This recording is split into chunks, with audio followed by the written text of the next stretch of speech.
Hi friends, this is 5 Minutes Tech YouTube channel. Here is Oneplus Nord CE2 Lite 5G smartphone.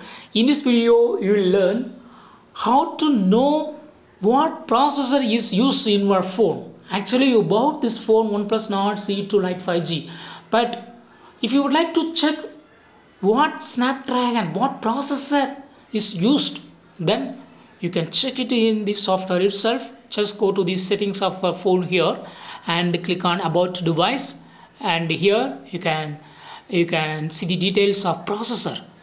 Qualcomm Snapdragon 695 5G octa-core is used. So this is the processor. So what you have to do is just go to the settings and click on about device and see the processor details. So when it is advertised to buy this phone, if it's something different, then you can complain to the company and claim your money. Okay, if it is something different.